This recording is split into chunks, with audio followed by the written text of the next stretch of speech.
right, my friends, welcome to Asheville, North Carolina. This is a beautiful town. We're right downtown. This is the Arts District, well known and well regarded as a tourist spot for good reason. Beautiful buildings, great food. I had a fabulous cup of coffee this morning. This is a really pretty town. The weather here is pretty interesting. They actually call this a temperate rainforest. They get a lot of rain, something like high 30s, 38, 39 inches of annual rainfall. And they get that throughout the year, almost every single month, a couple of inches of rain. So this builder we're gonna be visiting, I suspect is gonna have to do some serious detailing to make sure that their houses don't get wet.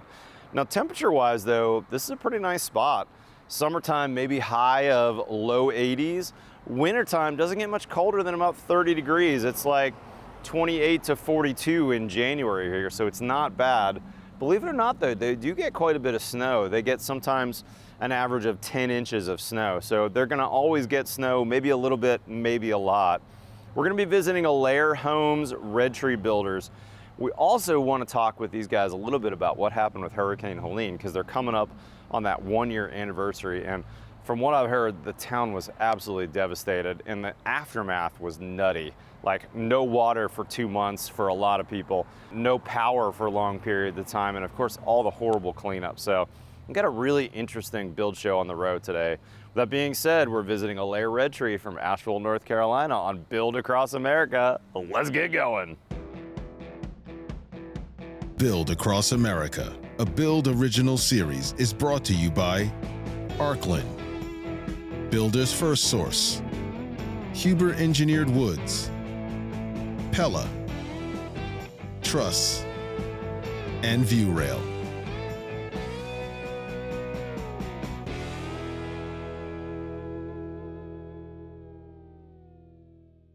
Hey friends, in today's episode of How to Build Across America, we're diving into building homes that can stand up to the challenges posed by unique climates. From coastal areas to dry deserts, the materials we choose play a huge role in the durability and safety of our homes. And a product I've recently encountered making game-changing impact in fire resistance is Arkland Fireproof. This is a revolutionary sheathing solution that meets our mission of thinking beyond code to set new protection and durability standards for builds. Fireproof, engineered by Arkland, uses advanced intumescent technology to slow down the spread of flames, providing up to 53% more fire resistance than code requires. This patented technology helps buy critical time for residents to evacuate and first responders to act, up to 90 minutes on a 60-minute rated wall assembly. And oh, by the way, this is on a plywood base. When we install this on the job site, the framers are installing it just like they have been with sheathing for decades, right? There's nothing weird, there's nothing sensitive, we're not worried about water. This is a really bomber assembly. Whether you're building in a wildfire-prone area or designing to withstand house fires, Fireproof delivers unmatched flame spread protection. But it's not just about fire safety. Fireproof makes building faster and more efficient. It can eliminate the need for shaft liners and gypsum in certain assemblies, reducing material costs and labor while elevating fire protection performance. It's lightweight, easy to install, and works with any exterior cladding material, making it a great solution for builders and architects working across various regions.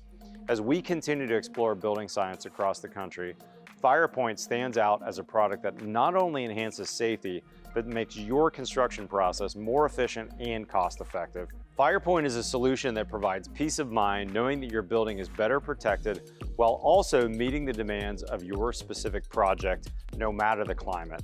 Protect what matters most with Fireproof.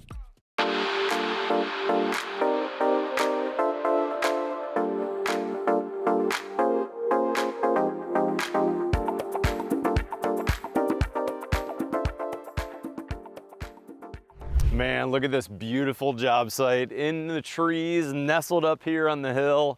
We're really not far from downtown Asheville. We're about to meet Brandon Bryan, a partner at Alair Asheville Red Tree. Oh, this is a good looking house. Look at those Anderson windows set right into his concrete wall. I wonder if that was cast in place or if that's precast. And I like how his zip comes down and he's liquid flashed that joint there. Let's go see if we can find Brandon. Brandon! Hey, there he is. Matt. Dude, thanks for having me out to the job site. Happy to have you here. This is a beautiful spot, I gotta say, Brandon. Very pretty house. Yeah. So, I hate to jump right into the nerdy details, Let's go. but I'm walking up and I'm thinking, was that cast in place or was that precast? Yeah, the beautiful thing, this is precast, done in a factory, off-site, dropped in with a crane one day. And so you already got this finished, and you can see where they do their joints. Yeah, okay, so this is a panel joint because they poured this in the factory and then joined these two together. Is this a local company? It's a local company, K-Wall. It's monocast, and it's already insulated, stud in the back, so we don't have to do any more framing. Oh, so fabulous. It goes right to finishing well. And I love seeing that joint air sealed, water sealed. You're flush with your zip up there, so are you doing the same finish on these walls as above, or what's happening? Yeah, so we'll come through and do a smooth finish on stucco. Got that modern feel.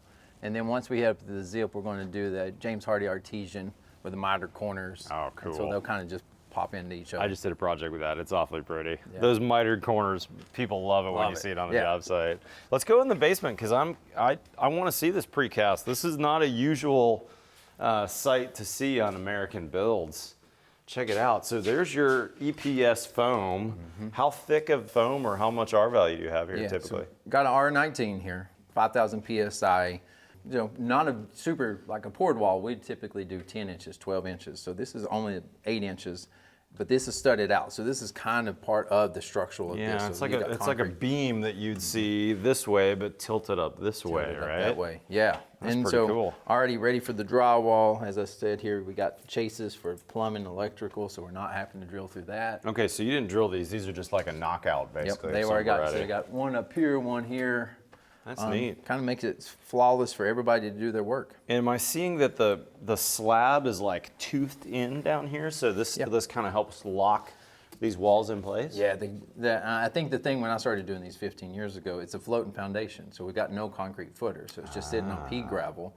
So that wall is just sit here. And so the slab will have a turn down here, a piece of rebar comes down. They'll run another piece, pour the concrete slab, and that's what really locks in the bottom part of this to make it structural. Wow. And then once you put your trusses and subfloor, that locks the top. So now we don't have the racking that we were concerned about. That's pretty neat. And then how do your trades like working with the galvanized studs? Anybody complain about this? Nobody complains about it. You know, actually, I think everybody kind of likes it because all of a sudden we just go here, you know, all the trades super love it, right? Because it's no drilling for them. But drywall guys, no complaints. So. That's fabulous. And I was wondering about this, and I'm guessing by the fact that there's concrete on it, this was in place when they poured, probably. Yeah. These bucks. So this is just a 2x8 or 10, pressure treated, so you'll never have any problems. And they cast this in place, so when it came out, you better have your rough opening right. Yeah, you better. You better You're not verify. changing windows either. So yeah, so that's exactly it. So this will come in, and everyone we've ever done got this perfectly done here. So. Man, and even though we're in a full basement with all these Anderson windows, all this light coming in, this feels great down here. Yeah. And this is not an 8-foot ceiling either, is it? No, our standard's 12 feet basement walls. We'll do 24-inch open web trusses that allows us to put everything up in there. And then really we can tuck everything in. It makes this basement, which is finished space. So this is a main floor and a basement. And so this is bedrooms down here, living space, fun activity. And so we want it to feel just as open as we would be up there, not a dungeon. Would you come and measure for trusses one last time after the walls are in place, or are they so good that you can get trusses ordered ahead of time? We've done it both ways. If it's a new vendor we're working with, a truss manufacturer, we'll say, hey, let's just measure. Or like this house, pretty simple. It's it's a square box. Yeah. Sometimes we'll have 28 corners in a house. That guy we're going to end up measuring. Yeah. Because it's pretty spot on, but something like this, we know we can just kind of go ahead. So there's where your time saving is. These yellow tags remind me of my trusses. Is that Builder's First Source trusses? That is. That's funny. That's my supplier too. That's cool. I like it. With Advantech on the top, is that 3/4 Advantech decking you're using? That's 3/4 Advantech. And so here's where a little bit of why that Advantech is so important to us. When we floor this, we'll end up having to backfill. So we do a frame 1 and a frame 2. So we frame all of this down here. We'll put the subfloor on. Because the floor locks those walls in place too. It's kind of part of your foundation engineering. Foundation. And then framers will go away, week, 2 weeks, let us backfill, let's do all that. That way we can do their decks, we can get these in. and then that way they're free to just keep framing. Then they keep rocking. Are you using different framers every job, similar framers? Yeah, we're pretty consistent with who we use. The same 2 or 3 companies, we'll price that out. So that way they know what they're doing. But Yeah. you know, this company, and then there's other competitors that do precast walls. So this is fairly common in our market. Man, we haven't even gone out of the basement, and I'm loving these details. This looks great, man. This is really fun. I'm seeing metal trunk lines with some flex coming off, so I'm already liking your duct supplier. What's the reason to sheathe and fire foam at this mid break here that I'm seeing? Yeah, so they're going to call this our fire in North Carolina building code. We've got to have that break every 1,000 square feet. So we have got to do that so that way we don't have Fire chases. move from one section theory, to the yeah. other. Huh. I'm not sure that I've had to do that. That's interesting.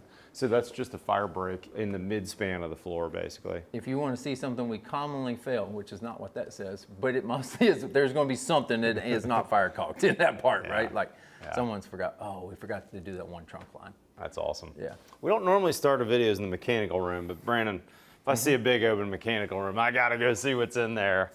And I'm liking already what I'm seeing. Look at this, man. You got your ERV. We're seeing these more and more across the country. Builders are adopting this. I'm guessing this is probably not your first ERV install. Not our first. We made ERVs pretty standard about 12 years ago. That's great. What I was You're doing, way ahead of the curve. Yeah, well, I was building houses with bath fans for balance and realized, man, I was creating a fairly unhealthy environment.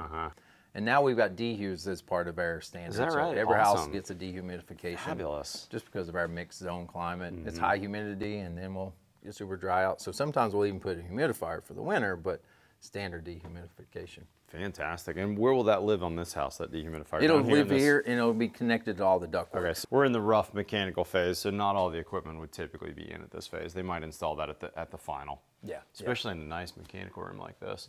Will you be required to drywall this whole ceiling and everything in here, or not necessarily? We're not, but we typically do because we want to geek out in this room and treat it just as. Yeah. So yeah, we'll typically the shear wall behind us is part of the system for the panelized system. So Oh, I didn't even to think give about it that. strength. You've got a fully sheathed wall right in the center, Yeah. which is helping give some strength laterally to this house too, right? It does, and then there's bracing up in the trusses for that. But yeah, we'll drywall this room. You can see that we kind of got everything labeled out. Most of the time we're working with architects to give us as much square footage as we can for this space because this kind of looks like an octopus coming out of here. Yeah, you need a lot of space down here for all this. Yeah. I'm curious, how long have you used the zip system sheathing? I've been building for 19 years, and in anticipation for this question, I think we're probably 15 to 16 years. You were an of early doing it. adopter. Yeah, That's love great. their system. You know, they're based in Charlotte, so Yeah. getting to know them was easy. Not far at all. They got great customer service and some great humans over there too.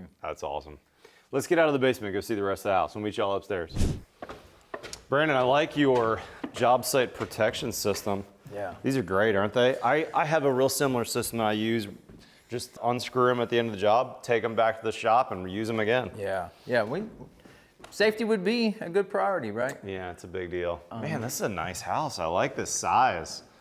I'm curious, from your clients here in Asheville, I think of this as a tourist town. Do you have a lot of clients that have second homes here? Are you building primary residences? What? It's a mix, but it mostly is people moving here, and then they're going to be here full time. So like this client particularly, part-time in the summer until they retire. So Oh, interesting. sometimes it's 2 to 3 years. Is this known as a retirement destination? It is.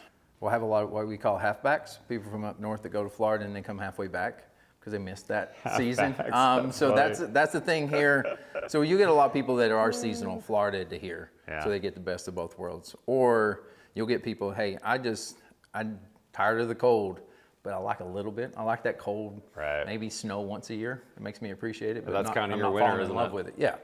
And so good mixed climate, and as we're about to get into fall, like you can't beat fall here. The bet leaves it's amazing. changing. Yeah, it's a beautiful area. Beautiful spot.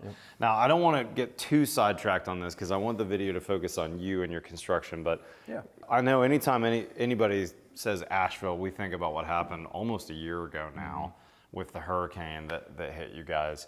Give us a quick flavor for what it was like living through that. Was your Yeah. personal house hit? My personal house, so it's a arc of a story. My personal house did not actually take any damage, but I did sit there as I woke up and I was hearing trees fall and fall.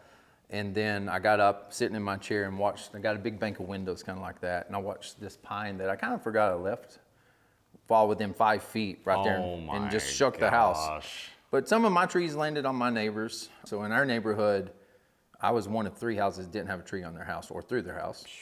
So we sawed our way out, live in the north end of town, sawed our way out that day, went and checked on our office, thought, okay, not too bad. Tons of tree damage. Of course, we knew it was gonna be some flooding, but it was like a total blackout. We had no cell service, we had no power, we had no water, we had nothing. Wow. And so the next cell, day, power, and water. yeah, all out, no communication whatsoever. Jeez. The next day got out. I literally thought I was leaving to go to a conference because I couldn't tell the flight was canceled. But again, my world had just been here. Right, you I didn't hadn't know it seen was the happening greater. in the greater. And so, wait.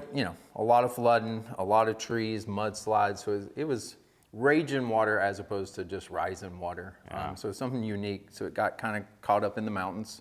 We've got Mount Mitchell, that range, highest peak east of the Mississippi. But you imagine all that water just hits mountains, hangs out the hurricane did, and just sheets down. So, when we take job sites, houses we built, ones we had built, or even this one, we're taking a lot into like what's happening above us, and then what are we doing to our neighbors? So like, let's control water, let's make sure we're putting some retention on our own, even on our gutters. Yeah. Water is our number one enemy as a builder, almost in the structure, but for us, it can also be for the outside. Yeah. What's it doing, erosion and all that. Has that changed how you think about houses in terms of, I think I heard you guys were out of city water for months. Weeks, months, out of power for days or weeks. Mm-hmm. Like, are some of those disaster resilience things, are those getting built into every project now? Are you putting backup generators in? Are you talking about how to make the food pantry in the house or the disaster pantry? Things like that. How to be resilient, right? So I think a couple of things that we're now doing, we've got a lot of houses got solar and battery. We've had some that had generator, but we even had one homeowner that was having issues even with his generator, getting it even to power up, even during the storm, even it being on propane. So it's a matter of also making sure everybody's yearly doing their checkups. Right, do their maintenance. So an arm of our company for maintenance and trying to make sure we're doing a home care. That's great. So that's kind of part of it, right? You can build a great structure, but you never know how people are living in it or how they're maintaining it. So that check-in with our clients is important. Going future, I think we're really working on climate resilience. So like our climate, we get, 4 distinct seasons. So what we're really working on when climate resilience, the house itself, like overhangs here so we don't have such overheating here, right? But this side we're up on the mountains. We've gotten here to get enough natural light. Yep. But we also trying to really, at the end of the day, on the site, be pretty resilient. It withstands. So like this bank and this cut we did here, which is, 20 some feet into virgin soil, and you can see the layers right there. We're in red clay, there's some rock in that, so we'll come back, natural vegetate that, but there'll be a swell here. Okay. A retaining wall, we'll take the water over and we'll go in the rain gardens. Are you doing that? As a landscape architect doing that? Who's figuring some of those things out? It is a combination of everybody kind of coming to the all table. All above. Right? Yeah, you have the great design professionals, right? Yeah. But then you get out here and the land will kind of tell you because it's different than paper, right? And we're doing topos and there's some inaccuracies. But then we'll come back in and do another one and say, okay, now that we got this cut, we kind of know what it's telling us to do, which might vary a little bit, but between our installer, our landscape architect, and us, we'll kind of collaborate. One of the things over here we had on that wall, that Zen garden, was not planned. Oh, really? And it kind of was like, oh, this would be perfect for that. Yeah. Man, it's beautiful here. I can see why people want to come to Asheville to retire. I'm ready for you to build me a house, man. This is a gorgeous place to be. Yeah, well, one time we were called the Little Austin. Is that right? We were kind of weird like you guys were, but then you guys grew up, and I don't know what you guys are now. We are giant now. We have doubled in population in the 20 years I've lived there. Yeah. So it has gotten really, really big. We got another house to go to, right? Yeah, we do. We do. Guys, we need to hit the road. We'll see you at the next house.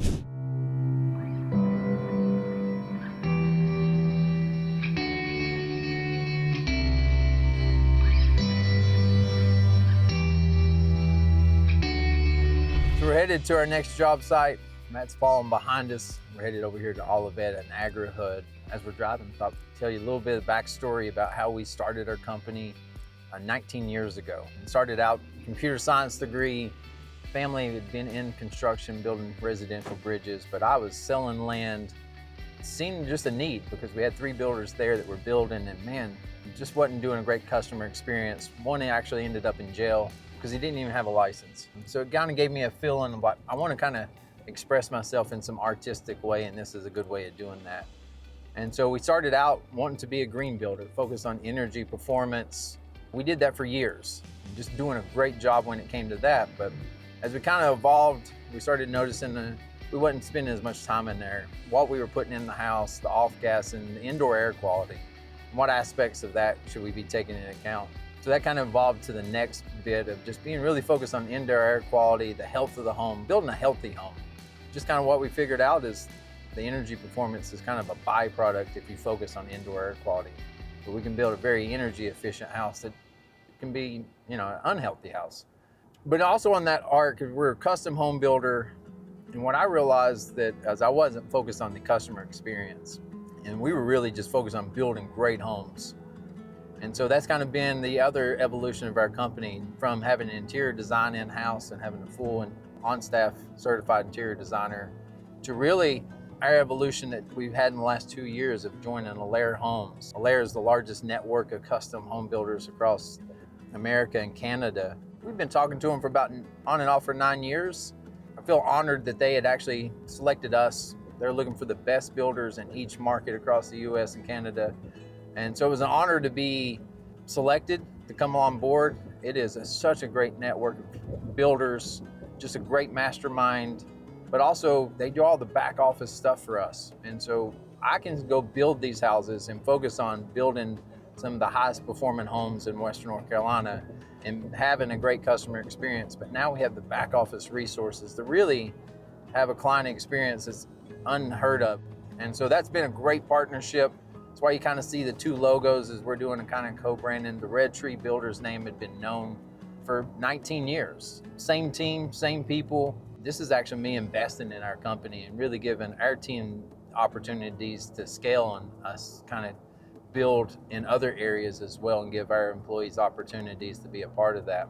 And then that last little bit that we're really focused on now, I think we've kind of got that energy, the indoor air quality. Been working to net zero ready certification for the last 5 years and been a winner for 4 years for Department of Energy Innovation Award. I like to think of myself as somewhat of a visionary, and I get bored kind of easily. And so right now we're looking at wellness architecture. Climate resilient design is our next arc of where we're going for the future and what we're building. That's integrating a lot of off-site construction.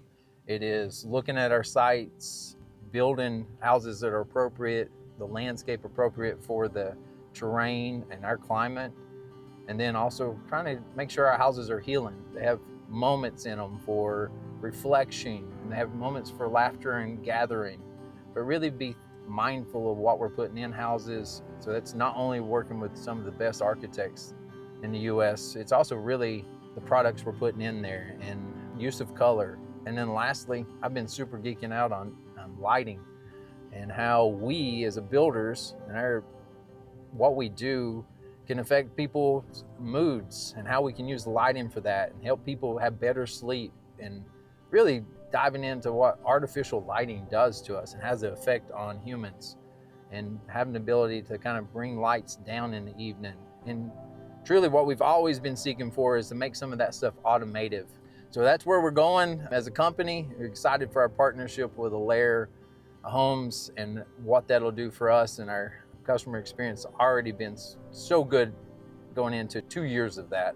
So yeah, that's a little backstory about how we've become one of the top builders in Asheville, North Carolina.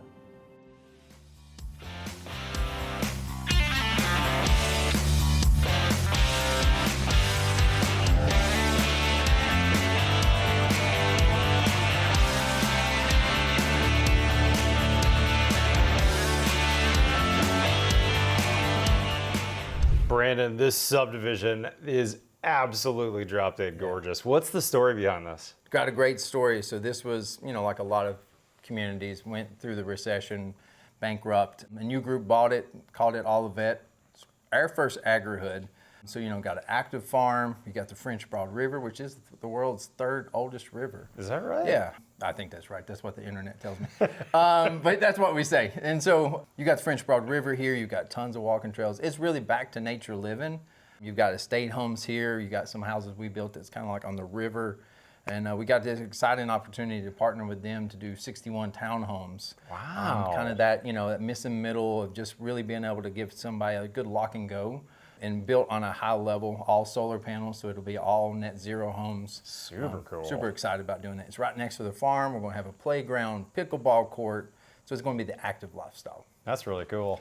Now I got to ask you, I was looking through your brochure. You guys do fabulous work, absolutely gorgeous. But your brochure has something that I do not see on a lot of builders' websites and certainly brochures. First off, a lot of logos for some organizations that you built to their standards, but also a HERS score. For people who don't know what a HERS score is, how do you explain that? Yeah, I kind of call it that, the home energy rating system, right? It's that nice graph of 120 to 0 in a code-built house and then an existing house. So I just tell people this is an easy way for you to understand how your house is going to perform from an energy perspective. Part of those logos, Indoor Air Plus, is our standard. And so that energy is just kind of a byproduct of that. I think it's an easy way for consumers to understand, and they geek out. Like even this homeowner, like I told you earlier, like -9. I'm super excited about that. -9 HERS here, by the way. And I try to tell everybody, if you're playing golf, that's what we want to do. We want a low score for the HERS score. So remind me if I'm correct, but a 0 would be a house that makes as much energy as it uses. So this house at -9 actually gives more energy back to the grid than it even needs. That's true. Am I saying that right? And you're saying that right. And we got batteries on this house, so there's ability to store it before you even have to give it back. So we try never to go, it's just my philosophy, never to go past like a -15, because then I think you're just spending money and then you're giving it to the power company. At least our power company likes to take that back at a low rate. I bet they do, yeah. So like there's a good balance, and you're trying to just figure that through planning, design, execution. Yeah. So that -9 makes me feel good. That's pretty awesome. Now, big focus on healthy homes, durable homes. Resilience, obviously, a focus, especially with the hurricane that hit you guys a year ago. Does that resonate with your audience, with your homeowners that are thinking about hiring you guys here? Yeah, I think that's what people are looking for from us, is that resilience is a great word. And we've been saying durable for a while. This house, a lot of fiber cement, a lot of things Good that are low overhangs maintenance. everywhere. Yeah, good overhangs. We've got a lot of drainage to go around. So, low maintenance for a homeowner who's really looking to move here to just enjoy our 4 seasons, the view. I mean, here in a minute, I just can't wait to show you this view off the back deck of this house. How about we go check out the view? I bet. Let's go see it, y'all.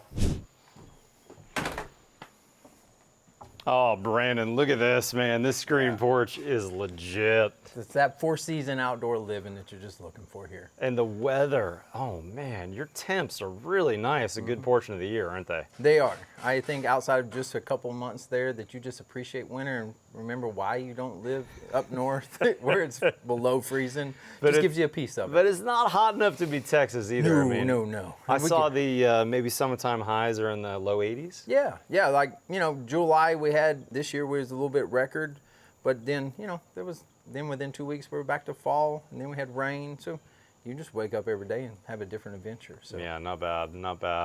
Now talk to me about when we drove in, one of the very first things I saw in this house, big solar system, pretty big solar. Is that connected to anything? What was the idea here? I think you mentioned already that this was a HERS -9. Are they doing anything else for backup or resiliency here? Yeah, the whole vision of this house was to be self-sustainable, all electric house. Solar panels, obviously a piece of that, right? Then as we go through that, we've got the span panel down there so the homeowner can just control those things. He can see what's being used, that just knowledge of what is using energy, right? And so you can have that ability. We've got a second panel, and then we got the Tesla power walls for storage. Yeah. And then we've got it pre-wired for 2 EV chargers as well. So Killer. you can sit here and then just enjoy the beautiful day of sunshine and know that it's self-sustainable. They're using propane for heat pumps. Yeah. What's the source for heating and cooling here? Beautiful thing with this community, we've done a lot of geothermal, but the community Olivet, part of their ethos was all homes are geothermal in this community. Really? Kind of unheard of, right? When you start saying, hey, it's a mandated thing. So the cool thing is it's obviously super efficient, right, for the heating and cooling. And we've drilled out front in the driveway 3 wells with a well drilling truck. The part where all of that, what I like about it, and if I shut up for a minute, you can hear it. So it's just nice and peaceful, right? There's no compressors going No anywhere. compressors, and that was their main reason. They didn't. We've got the French Broad River. We have nature, whatever bird that is. I can hear the river. You guys may not be able to, but I can perceive the river is not far from us here. Yeah, and imagine all those units would be coming on and off. Humming. Just humming, right? So that's that, tranquility of just having the minimum impact on nature. That's really neat. I hadn't thought about the whole quietness aspect of geothermal. We all think of it as a benefit for heating and cooling costs, but there's definitely something about that quietness that makes a lot of sense for a developer to say, hey, everyone needs to do it, not just this house Right. who opts for it.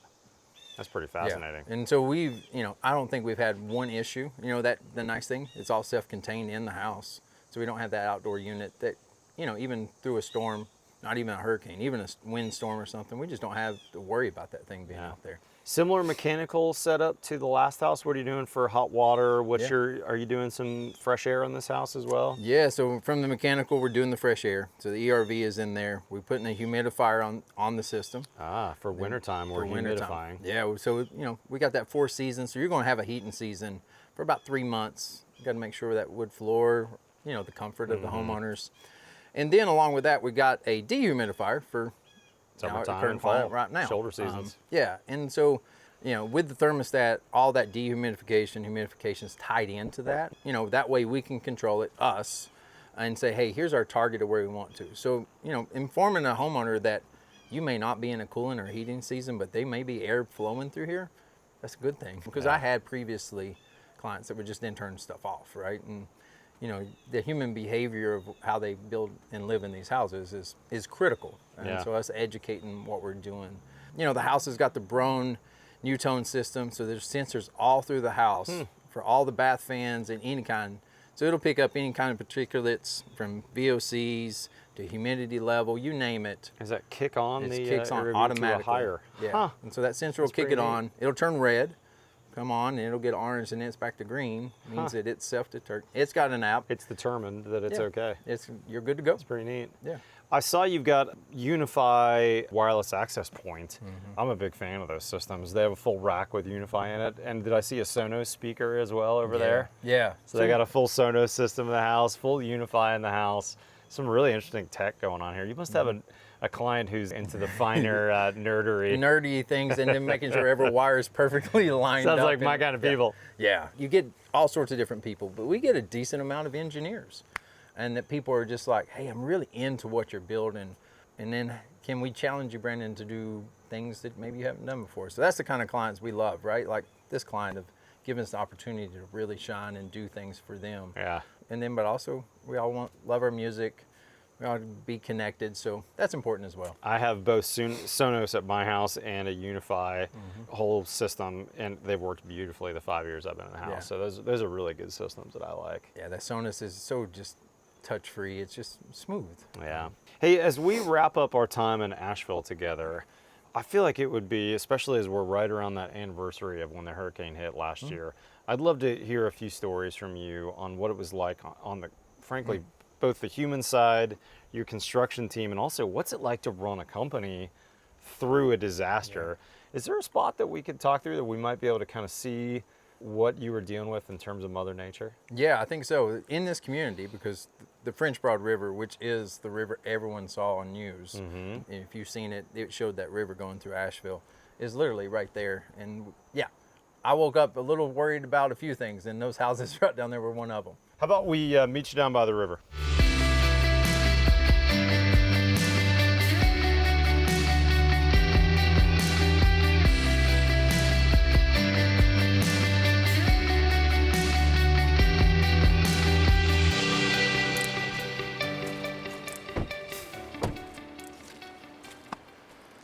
So Matt, we're here, ground zero. Whew. French Broad River, this is what you've seen on the news, flooding through Biltmore, through Asheville, River Arts District. Looks so peaceful today. Man, just glorious, right? Were we underwater at that time? Yeah, we're probably maybe another 4 or 5 more feet above our heads right here. Gosh. Raging water coming through here. Is there any trash or debris still a year later that hasn't been cleaned, or is it all?